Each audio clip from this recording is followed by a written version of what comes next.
When you look at Nikki Haley's polling, she was at about 1%, now she's at 3%. She was the hottest name in Republican politics in 2011 to like 2015, I would say.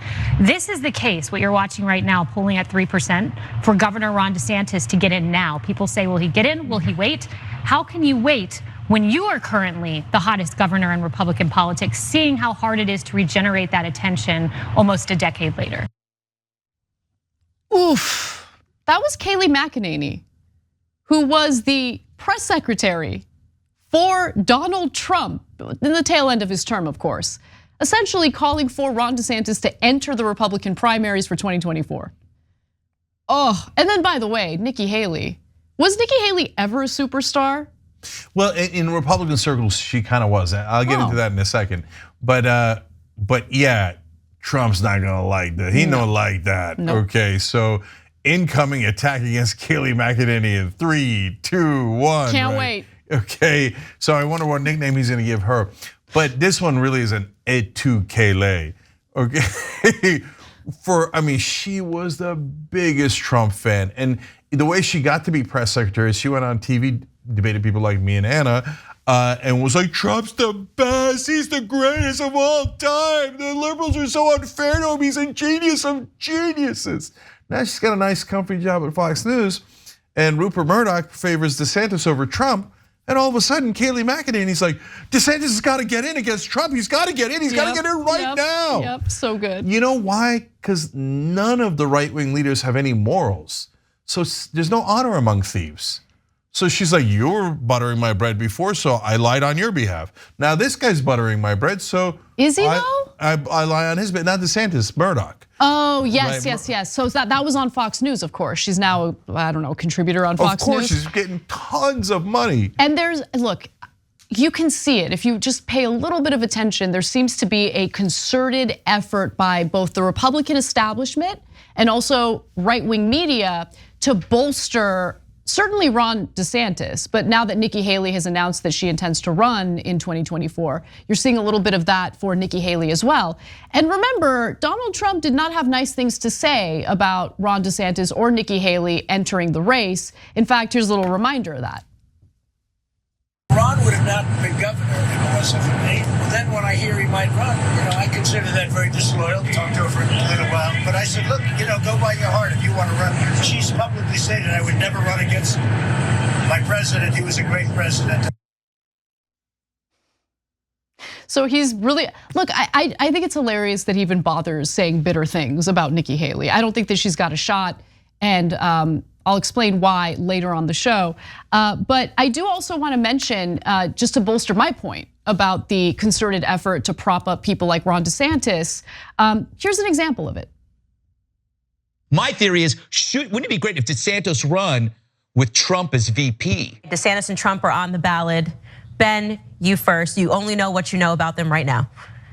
Who would I vote for in the primary? Yeah. I'd vote for DeSantis in the primary. I'd vote for DeSantis, yeah. Yeah, I would take DeSantis, yeah. I am supporting DeSantis.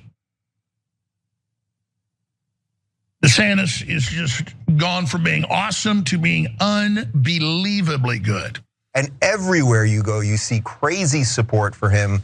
And I think he's sort of what the future of the Republican Party is. But in some ways, he's already acting as the president because we have a president who is obviously not doing particularly well. Now, others have made a different calculation. And I think the calculation to continue backing Trump because they think their daddy is still gonna do well in the Republican primary in 2024. I think they have the right idea. Honestly, from what I've seen in terms of responding to attacks from Trump, neither Nikki Haley or Ron DeSantis know what to do. It's kind of hilarious. No, for sure, Nikki Haley's a mess. She has no chance. But I'm gonna come back to why Kayleigh McEnany is actually kind of right in a second. But first, I want to read you Trump's statement about Nikki Haley because I think it's hilarious. So he said, the greatest thing Nikki Haley did for our country and the great state of South Carolina was accepting the position of United Nations ambassador so that the incredible then Lieutenant Governor, Henry McMaster, could be the governor of South Carolina, where he's done an absolutely fantastic job. That was a big reason why I appointed Nikki to the position. It was a favor to the people I love in South Carolina. Look, let's just pause for a second. Yeah. No, that was masterful though. I know, but it's also hilarious. It's hilarious, but it's an effective dig, right? I think it's effective. I don't know, I could be wrong. But no, it's of course it's gonna work. Every dig's gonna work. The Republicans love anyone who punches people in the face, right? I kind of do too. Yeah, I hear you on that. But but what's hilarious about that dig is like, I knew she was such a crappy governor in South Carolina that in order to do the good folks in South Carolina a favor, I promoted her to United Nations ambassador for the United States of America. That is not a winning argument for your management style. America first. Okay, who's gonna represent us globally? The woman doing a crappy job in South Carolina, okay? Man, and remember how he's like, I'm the best manager, I will manage everything perfectly. And then like 80% of the people that work with him, they're terrible, should have never hired them, they're the worst, okay? Well, then I guess you're the world's worst manager, which is of course true. But why is Kayleigh McEnany right? Well, look, for a little while, Nikki Haley was hot among Republican circles, and why?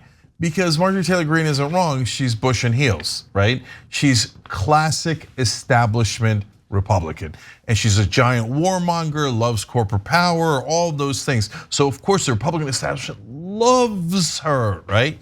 And if she had gotten into an earlier presidential race, maybe she'd have had a shot while she was hot back then, right? Now Ron DeSantis is super hot. Why? Because Murdoch and a couple other right-wing media executives have decided they prefer him to Trump, and that tape we showed you, that was devastating. All the right-wing hosts, oh yeah, DeSantis.